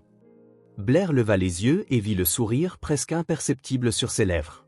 Ces projets importants impliquaient généralement des dîners tranquilles dans des restaurants loin du centre-ville. Compris, Monsieur Crawford, répondit-elle, devant se mordre la lèvre pour ne pas sourire. Leur première sortie était des aventures en soi. Derek, habitué aux restaurants qui nécessitaient des réservations des semaines à l'avance, se retrouva traîné par Blair dans ce qu'elle appelait des pépites cachées. Cet endroit a l'air chaleureux, dit Derek diplomatiquement, en regardant le petit restaurant italien dans un quartier de Capitol Hill. Tu veux dire qu'il a l'air bon marché? Traduisit Blair en riant. Derek, tous les endroits n'ont pas besoin d'un voiturier et de nappes en lin pour servir de la bonne nourriture. Je ne critiquais pas, se défendit-il. Je n'ai juste jamais mangé dans un endroit où le menu est écrit à la main sur un tableau noir. Bienvenue dans le monde réel, dit Blair en prenant une table près de la fenêtre. Ici, la grand-mère italienne en cuisine connaît ton nom, pas ton solde bancaire. Derek regarda Blair saluer le serveur en italien de base et demander des recommandations comme une habituée. Il y avait une aisance en elle, une façon de s'adapter et de trouver de la joie dans les choses simples qu'il n'avait pas connues depuis longtemps. Comment as-tu trouvé cet endroit? Demanda-t-il en goûtant la lasagne, qui, il devait l'admettre, était délicieuse. Ma voisine, Madame Rossetti. Elle a dit que si je n'essayais pas la cuisine de sa petite fille, je passerais à côté du sens de la vie, expliqua Blair. Et considérant que Madame Rossetti a survécu à la Grande Dépression, à 2 guerres et à 4 maris, je me suis dit qu'elle savait de quoi elle parlait. Derek rit. 4 maris? Elle dit que les 3 premiers étaient des entraînements pour le dernier, qui était parfait. Ils ont été mariés pendant 40 ans jusqu'à ce qu'il décède dans son sommeil à 85 ans. Et que fait-elle maintenant? Elle s'occupe de son jardin, nourrit les chats errants et me donne des conseils de rencontres non sollicités, dit Blair en enroulant des spaghettis sur sa fourchette. La semaine dernière, elle m'a dit qu'il était temps que j'attrape un gros poisson au lieu de jouer avec des sardines. Derek faillit s'étouffer avec son vin. Elle a dit ça? Madame Rossetti n'est pas exactement connue pour sa subtilité, rit Blair. Mais je pense qu'elle t'approuverait. Tu n'es certainement pas une sardine. Pendant ces soirées, Derek découvrit des facettes de Blair que le bureau ne révélait pas. Elle parlait de son enfance, de la façon dont elle avait appris à cuisiner en aidant sa mère, de ses rêves à moitié oubliés de parcourir le monde. « J'ai toujours voulu voir les aurores boréales », dit Blair un soir alors qu'il marchait le long du front de mer après le dîner. « Ça semble si magique, c'est difficile de croire que c'est réel. »« Pourquoi n'y es-tu pas allé ?» demanda Derek. Blair haussa les épaules. « L'argent, les priorités, la vie. Tu sais comment ça se passe. » Derek s'arrêta de marcher. « En fait, non. J'ai toujours pu aller où je voulais. Ça doit être agréable, dit Blair sans amertume. Mais c'est peut-être pour ça que j'apprécie davantage les petites aventures. Comme celle-ci, dit-elle en désignant leur promenade au bord de l'eau. Il y a 6 mois, si quelqu'un m'avait dit que je sortirais secrètement avec mon patron, je lui aurais suggéré une thérapie. Sortir, répéta Derek avec un sourire. Blair rougit. Je ne sais pas quel est le terme officiel pour ça. Derek s'arrêta et la rapprocha doucement. J'aime bien sortir. Blair découvrit également que Derek portait un poids qu'elle n'avait pas imaginé. Lors d'une soirée particulièrement difficile où une importante affaire commerciale avait mal tourné, elle vit une facette vulnérable de lui. Parfois, j'ai l'impression de porter les attentes de tout le monde, avoua-t-il, assis sur le canapé du petit mais confortable appartement de Blair. Les actionnaires, les employés. L'héritage de mon père. C'est comme faire tourner des assiettes sur des bâtons. Et que se passe-t-il quand tu fais tomber une assiette ? Demanda Blair en lui tendant une tasse de thé de sa collection dépareillée. Tout le monde le voit. Tout le monde juge. Blair s'assit à côté de lui. As-tu déjà pensé que les gens s'attendent peut-être à ce que tu sois parfait parce que tu agis toujours comme si tu l'étais ? Derek la regarda, confus. Que veux-tu dire ? Tu ne laisses jamais personne voir que tu es humain. À quand remonte la dernière fois où tu as ri de ta propre erreur devant tes employés ou admis que tu ne savais pas quelque chose ? Derek réfléchit un instant. Je ne me souviens pas. Alors c'est peut-être pour ça qu'ils attendent la perfection. Tu ne leur as jamais montré qu'il était normal de se tromper. Et s'ils perdent le respect pour moi ? Blair sourit doucement. Derek, ton équipe ne te respecte pas parce qu'elle pense que tu es parfait. Elle te respecte parce que tu es compétent et juste. Un peu d'humanité ne ferait que te rendre plus accessible. Comment arrives-tu à rendre ça si simple ? Parce que j'ai grandi en apprenant que prétendre être parfait est épuisant, dit Blair en repliant ses jambes sous elle. C'est plus facile d'être authentiquement imparfait. Mais pendant que Blair et Derek construisaient tranquillement leur relation secrète, quelqu'un observait de près. Rebecca avait remarqué les changements subtils. Derek souriant davantage, Blair arrivant au travail avec un air rêveur. Les deux évitant de quitter le bureau ensemble à des heures évidentes. Elle commença à prêter attention aux détails. Elle remarqua que Derek semblait toujours avoir une raison de s'arrêter au bureau de Blair. Que Blair revenait de déjeuner rayonnante d'une manière qui n'avait rien à voir avec la nourriture. Que tous deux faisaient attention à ne jamais partager les ascenseurs lorsque d'autres étaient présents. Un après-midi, Rebecca décida d'agir. Elle suivit discrètement Blair pendant sa pause déjeuner et la repéra rencontrant Derek à 3 pâtés de maison du bureau. De loin, elle les regarda marcher ensemble, trop proches pour être désinvoltes, trop familiers pour être professionnels. Rebecca sourit. Elle avait enfin ce dont elle avait besoin. Au cours des 2 semaines suivantes, elle documenta tout, des photos discrètes des 2 entrants et sortants de restaurants, arrivant au bureau tout ensemble, ce que Rebecca interpréta comme la preuve qu'ils avaient passé la nuit ensemble, des moments de proximité anodins qui, seuls, signifiaient peu, mais qui, mis ensemble, brossaient un tableau clair. Un lundi matin typique, Blair arriva au bureau en fredonnant doucement. Elle avait passé tout le dimanche avec Derek. D'abord dans un marché fermier où il avait acheté des ingrédients pour lui cuisiner un repas, une tentative hilarante qui s'était soldée par une livraison de pizza. Puis en regardant de vieux films sur son canapé. Elle organisait son bureau quand elle remarqua l'enveloppe marron. Il n'y avait pas d'expéditeur, juste son nom tapé en majuscules. Blair l'ouvrit avec curiosité. À l'intérieur se trouvait une collection de photographies. Elle et Derek quittant un restaurant, marchant main dans la main, Derek lui embrassant le front devant son immeuble. Au fond de l'enveloppe, un simple mot, « Je connais ton petit secret ». Blair sentit le sang quitter son visage. Les photos glissèrent de ses mains tremblantes, s'étalant sur son bureau comme les preuves d'un crime. Elle regarda rapidement autour d'elle, mais le bureau fonctionnait comme d'habitude. Les gens travaillaient, discutaient, menaient leur vie normale. Personne ne semblait lui prêter une attention particulière, mais quelqu'un le faisait. Quelqu'un avait passé des semaines à observer, documenter, planifier.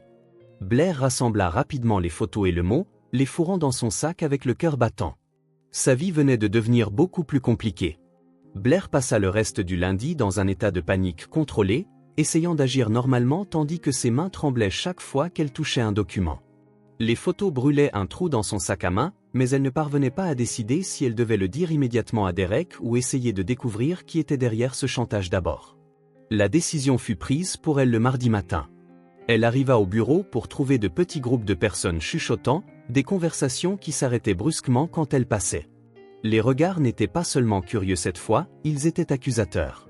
« Bonjour, Blair », dit Jennifer du marketing. Mais son ton était différent. Froid. Blair força un sourire. « Bonjour, Jennifer. Comment s'est passé ton week-end » La question était chargée de sous-entendus. « Calme », répondit Blair, l'estomac noué. Quand elle arriva à son bureau, elle trouva Jake de la finance qui l'attendait, l'air mal à l'aise. « Blair, je peux te parler une minute ?» « Bien sûr, » dit-elle, bien qu'elle sût qu'elle ne voulait pas entendre ce qui allait suivre. Jake s'approcha, baissant la voix. « Des photos circulent. De toi et Derek.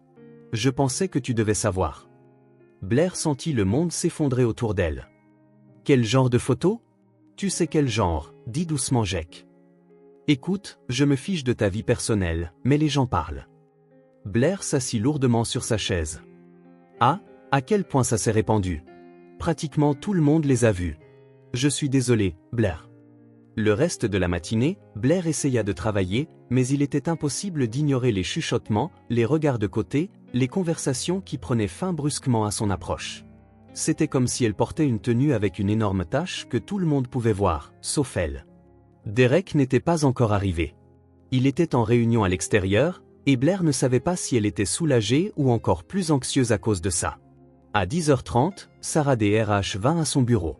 « Blair, je dois vous parler. » « Maintenant. » Blair suivit Sarah dans une petite salle de conférence où 2 membres du conseil d'administration étaient déjà assis.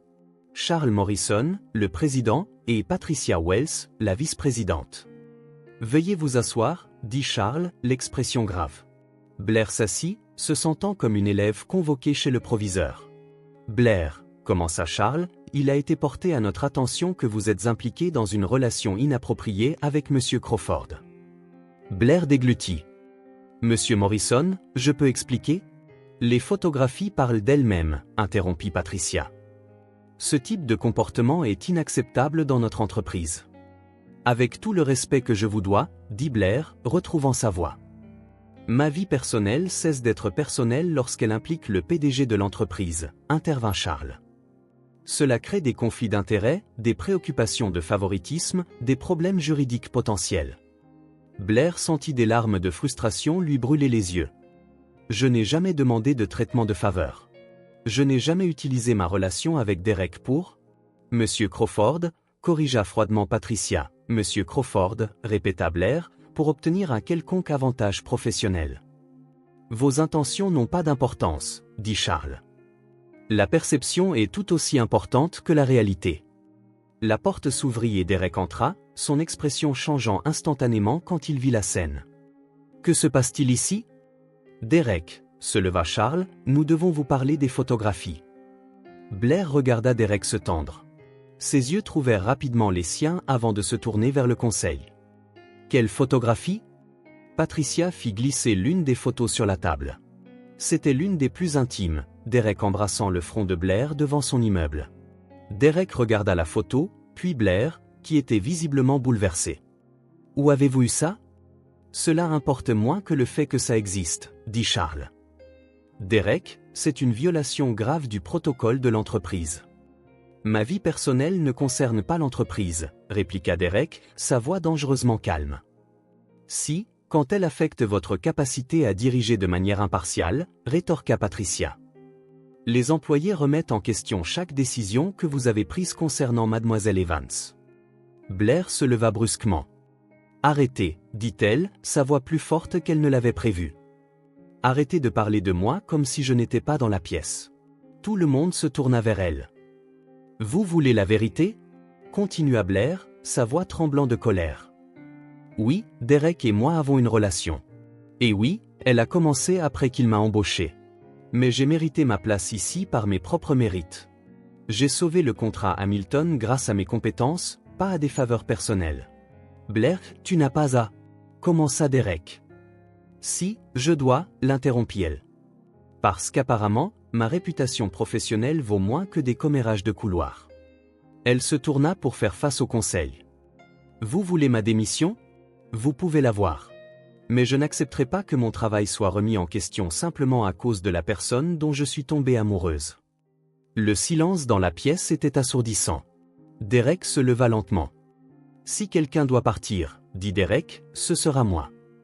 Derek, non, commença Blair. Elle a raison, dit Derek, fixant Charles dans les yeux. Blair a mérité sa place ici. Elle est plus que ma simple employée. C'est quelqu'un que j'admire et que je respecte, professionnellement et personnellement. Et si vous ne pouvez pas voir sa compétence au-delà de notre relation personnelle, alors ce n'est pas son problème. Patricia parut choquée. Derek, vous risquez votre poste pour une femme extraordinaire, termina fermement Derek. Et si c'est un problème pour le conseil, alors peut-être que je ne suis pas le PDG dont vous avez besoin. Charles se leva. Derek, vous êtes émotif. Nous avons besoin d'une décision rationnelle ici.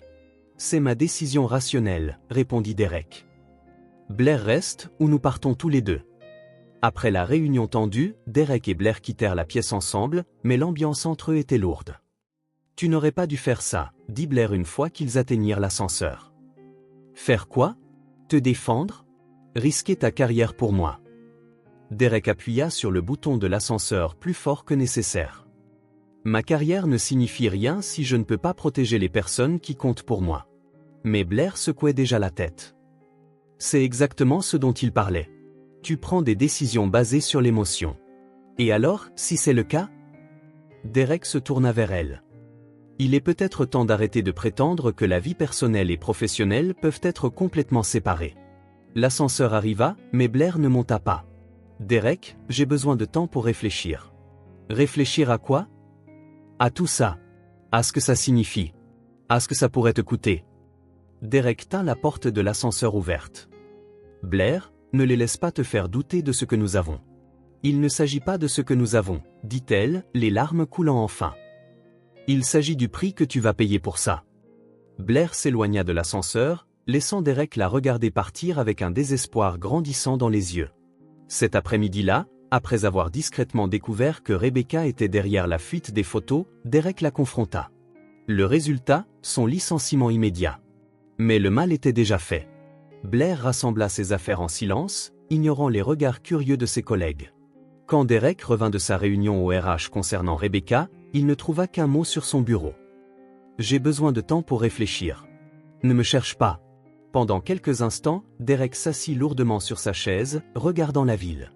Maintenant, il se sentait étrangement vide sans Blair à proximité. Elle était partie. Et pour la première fois, Derek Crawford ne savait pas comment résoudre le problème le plus important de sa vie. 3 jours passèrent sans nouvelles de Blair. 3 longs jours qui semblèrent des mois. Il avait appelé d'innombrables fois, mais elle ne répondait pas. Il était allé à son appartement, mais sa voisine, Madame Rossetti, lui avait dit que Blair était partie pour réfléchir et n'avait pas dit quand elle reviendrait. « C'est vous, le gros poisson », avait dit Madame Rossetti, lorgnant Derek à travers la moustiquaire. « Celui qui a causé tout ce drame. »« Madame, savez-vous où elle est allée ?» demanda Derek, désespéré. « Oh, maintenant vous voulez savoir ?» souffla Madame Rossetti. « Les hommes. Ils font des dégâts et viennent en courant après que la femme a disparu. S'il vous plaît, dit Derek. Je dois lui parler. Madame Rossetti l'étudia un long moment. Elle est là où elle va toujours quand elle a besoin de se vider la tête. Au centre communautaire du quartier où elle a grandi, pour aider avec les enfants. Derek conduisit pendant 40 minutes jusqu'à ce qu'il atteigne Ballard, le quartier où Blair avait grandi. Le centre communautaire était un bâtiment modeste, mais bien entretenu, avec des dessins d'enfants scotchés aux fenêtres. À l'intérieur, il suivit le son des rires jusqu'à ce qu'il trouve une pièce où Blair était assise par terre, entourée d'une douzaine d'enfants de 6 à 10 ans. Elle tenait un livre d'histoire et prenait une voix différente pour chaque personnage. « Et alors » dit Blair d'une voix grave et dramatique, « le dragon dit, qui ose entrer dans mon château sans frapper d'abord? Ne savez-vous pas que c'est très impoli? Les enfants gloussèrent et une petite fille leva la main. Mademoiselle Blair, est-ce que les dragons frappent quand ils rendent visite aux gens?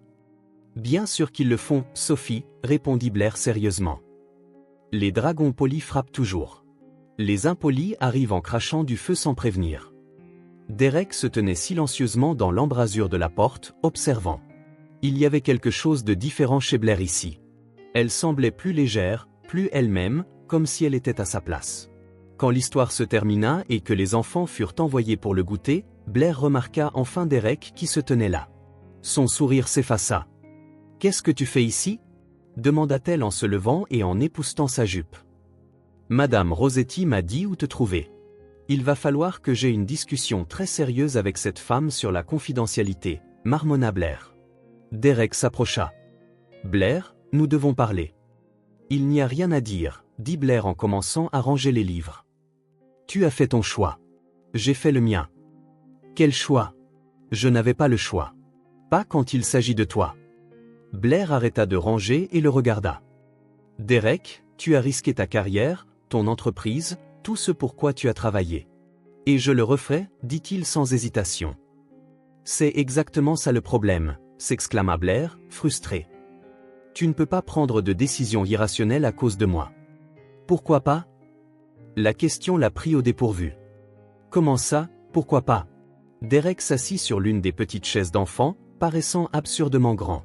« Blair, j'ai passé toute ma vie à prendre des décisions rationnelles, calculées, basées sur des chiffres et des projections. Et sais-tu où ça m'a mené? À une vie vide, entourée de gens qui ne me respectent que parce qu'ils ont peur de moi. » Blair s'assit sur une autre petite chaise en face de lui. « Derek, tu veux savoir la dernière fois que je me suis vraiment senti vivant ?» continua Derek. « Quand je t'ai percuté sur le trottoir. Quand tu m'as traité de crétin coincé. Quand tu es entré dans cet entretien pieds nus. » Malgré tout, Blair sourit légèrement. « Eh bien, tu étais arrogant. »« Je l'étais, » admit Derek. « Et tu as été la première personne depuis des années à avoir le courage de le dire. » Ils restèrent assis en silence un moment, écoutant les rires des enfants dans la cour de récréation. « Comment vont les choses au bureau ?» demanda finalement Blair. « Rebecca a été licenciée. Le conseil est divisé. La moitié veut que je parte. L'autre moitié admet que tu as vraiment sauvé le contrat Hamilton. Et toi ?» Derek soupira. « Honnêtement, pour la première fois, je me fiche de ce que pense le conseil. » Blair le regarda, surprise. « Comment peux-tu t'en ficher? Parce que j'ai trouvé quelque chose de plus important que l'approbation de l'entreprise. » Quoi? Derek se leva de la petite chaise et lui tendit la main. « Viens avec moi. Je veux te montrer quelque chose. » Ils se rendirent au parc de Green Lake, où ils s'étaient promenés plusieurs fois lors de leur soirée secrète. Derek la mena au bord du lac où des canards flottaient paresseusement dans l'eau calme. « Tu te souviens de la première fois où nous sommes venus ici? » demanda Derek. « Tu avais dit que tu n'avais jamais nourri de canards auparavant, » se souvint Blair. « Et tu as failli te faire pincer en essayant d'en donner un morceau de pain directement dans le bec. Et tu as tellement ri que tu as failli tomber dans le lac. » C'était drôle, se défendit Blair. Toi, le grand PDG, intimidé par un canard. Derek se tourna vers elle. Tu sais ce dont je me souviens d'autre de cette nuit-là? Quoi?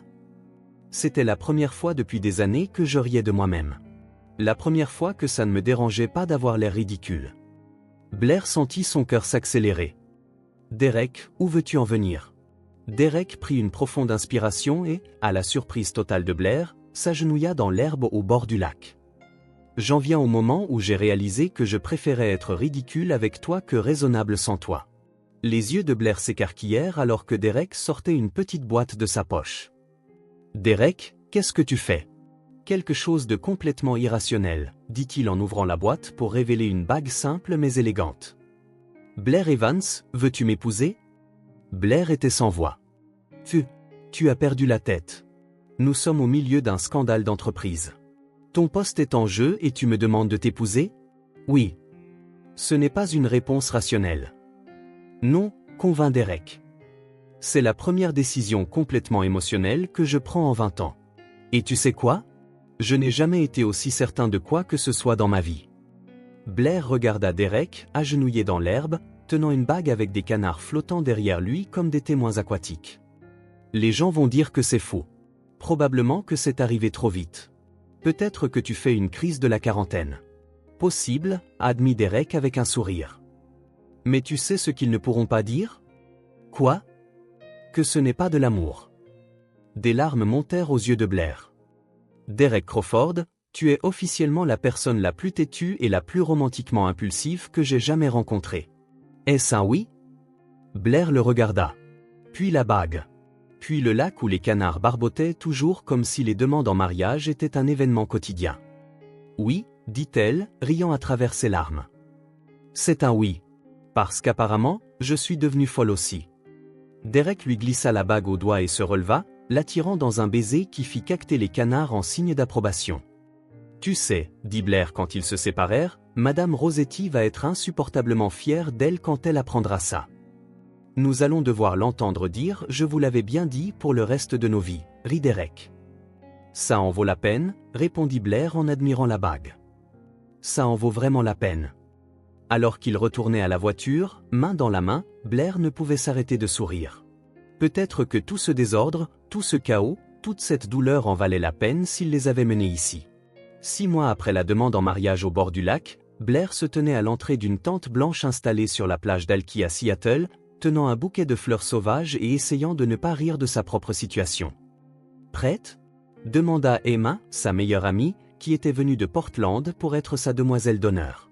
« Emma, » dit Blair, regardant ses pieds nus s'enfoncer dans le sable. « Je suis sur le point de me marier à nouveau sans chaussures. Je pense que c'est officiellement devenu ma marque de fabrique. » Au moins, cette fois, c'était intentionnel, répondit Emma en souriant. Et regarde ça. Tu es arrivé jusqu'ici sans rien casser pour l'instant. La journée n'est pas finie, dit Blair avec un sourire. Madame Rossetti, qui avait insisté pour être la conseillère émotionnelle non officielle du mariage, apparut en ajustant son chapeau fleuri. Blair, ma chérie, tu es radieuse. Ne t'avais-je pas dit que ce gros poisson en vaudrait la peine? Vous l'avez dit, Madame Rossetti. À plusieurs reprises. Chaque jour, rit Blair. Je suis sûr que vous me le rappellerez pendant les 50 prochaines années. Tu peux en être sûr, dit fièrement la vieille dame. De l'autre côté de la tente, Derek ajustait sa cravate pour la 10e fois, visiblement nerveux. Mec, tu as mené des présentations devant des actionnaires valant des millions de dollars, dit Jake, son témoin. Ce n'est qu'un mariage. C'est mon mariage, corrigea Derek. Avec la femme qui a transformé ma vie en une comédie romantique non-stop. Et c'est une mauvaise chose? Derek sourit. C'est la meilleure chose qui me soit jamais arrivée. Emily apparut à l'entrée de la tente. C'est l'heure, Derek. Derek prit une profonde inspiration et se dirigea vers l'autel installé sur le sable, où l'officiant attendait avec un sourire chaleureux. Les invités, un mélange éclectique de collègues, de voisins de Blair et de plusieurs enfants du centre communautaire, étaient assis sur des chaises blanches disposées sur la plage. La musique commença, et Derek vit Blair apparaître à l'entrée de la tente. Elle était magnifique dans une robe simple mais élégante, ses cheveux lâches captant la brise marine. Mais ce qui le frappa le plus, c'était le sourire sincère sur son visage. Une joie pure, sans aucune trace de nervosité. Blair commença à marcher dans le sable aux côtés d'Emma, et Derek remarqua quelques personnes glousser doucement en voyant qu'elle était pieds nus. Mais ce n'était pas de la moquerie. C'étaient des sourires d'affection de la part de gens qui avaient appris à aimer les excentricités de Blair autant que lui. Quand elle l'atteignit, Derek murmura, « Pas de talons cassés cette fois. » J'ai appris de mes erreurs, chuchota Blair en retour. De plus, tu es officiellement coincé avec moi maintenant. Pas question de t'enfuir quand je provoque une catastrophe. Je ne m'enfuirai pas même si je le pouvais. L'officiant se racla doucement la gorge. Pouvons-nous commencer? Plus que prête, répondit Blair. La cérémonie fut tout ce dont Blair avait rêvé, intime, joyeuse et complètement fidèle à qui elle était. Quand vint le moment des vœux, Derek commença. Blair, commença-t-il en lui tenant les mains. Quand nous nous sommes rencontrés, tu as cassé mon talon. Enfin, techniquement c'était le tien, mais tu vois l'idée. Des rires parcoururent la plage.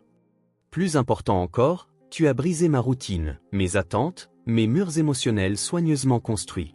Tu as apporté le chaos dans ma vie organisée, et j'ai découvert que c'était exactement ce dont j'avais besoin. Il fit une pause, visiblement ému. Je promets d'être ton havre de paix quand le monde semblera trop sérieux. Je promets de rire avec toi, pas de toi. Et je promets de ne jamais essayer de changer ta façon magnifiquement unique de transformer les désastres en aventures. Tu es mon équilibre et je veux être le tien. Blair était visiblement ému quand ce fut son tour. Derek, commença-t-elle en essuyant une larme. Quand nous nous sommes rencontrés, tu étais l'homme le plus grincheux que j'ai jamais vu. Aussi sérieux qu'un enterrement, aussi raide qu'une planche à repasser. D'autres rirent. Mais sous toute cette armure d'entreprise, j'ai trouvé quelqu'un qui avait juste besoin de la permission d'être humain. Tu m'as appris que la structure n'est pas une prison, c'est une sécurité. Et j'espère t'avoir appris qu'un peu de chaos peut être libérateur. Elle sourit à travers ses larmes.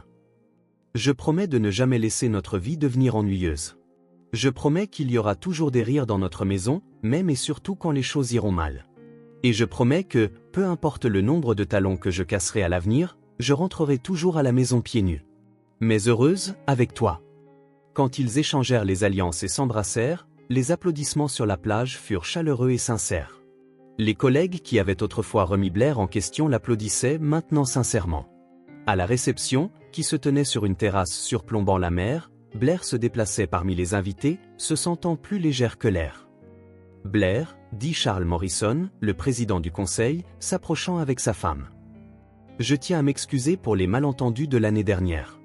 Il n'y a pas besoin de s'excuser, monsieur Morrison, répondit gracieusement Blair. Vous protégiez l'entreprise. Je comprends. Néanmoins, continua Charles, je dois admettre que Derek est plus productif, oserais-je dire, plus humain depuis que vous vous êtes rencontrés. Les bénéfices du dernier trimestre parlent d'eux-mêmes. Qui aurait cru que le bonheur personnel améliorait les performances professionnelles, dit Blair avec un sourire en coin. Charles gloussa. Emma s'approcha, tenant 2 verres de champagne. Alors, comment te sens-tu, Madame Crawford? Étrange, admit Blair en prenant un verre. Madame Crawford, ça sonne comme quelqu'un qui sait utiliser Excel et qui ne brûle pas ses toasts. Tu t'y habitueras, rit Emma. Tu te souviens quand tu disais que tu n'épouserais jamais un homme d'affaires? J'ai dit un homme d'affaires ennuyeux, la corrigea Blair. Derek est peut-être beaucoup de choses, mais ennuyeux n'en fait certainement pas partie. Plus tard, alors que le soleil commençait à se coucher sur le Puget Sound, Derek et Blair se retrouvèrent seuls au bord de la terrasse. Alors, Madame Crawford, dit Derek en enlaçant sa taille. Comment vous sentez-vous? Étrange, répéta Blair. Mais un bon genre d'étrange, comme essayer une nouvelle saveur et réaliser que c'est votre préféré. Derek la regarda, remarquant quelque chose de différent dans son éclat. Blair, tu rayonnes aujourd'hui, plus que d'habitude. Blair prit une profonde inspiration, son sourire s'élargissant.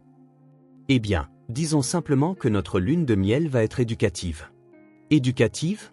Comment ça? Du genre, tu vas apprendre à changer des couches. Ce genre d'éducatif. Derek la fixa un instant. En train de comprendre. Tu es? Oui, rit Blair. Je l'ai découvert la semaine dernière. J'allais te le dire pendant la lune de miel, mais je ne pouvais tout simplement pas attendre. Derek la souleva du sol et la fit tourner, tous deux riant. Sérieusement? Demanda-t-il en la reposant. Sérieusement. Dans 8 mois, tu vas être papa.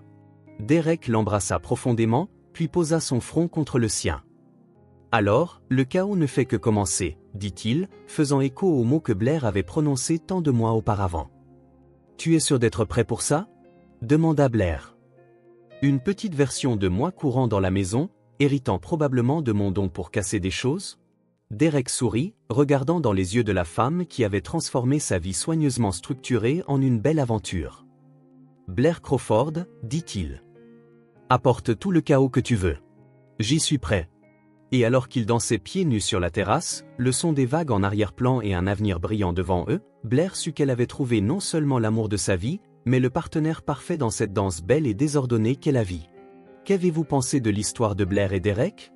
Laissez vos réflexions dans les commentaires. Notez cette histoire de 0 à 10. Assurez-vous de vous abonner et d'activer les notifications pour ne manquer aucune de nos prochaines histoires. Et découvrez d'autres histoires émouvantes ici même à la fin de celle-ci.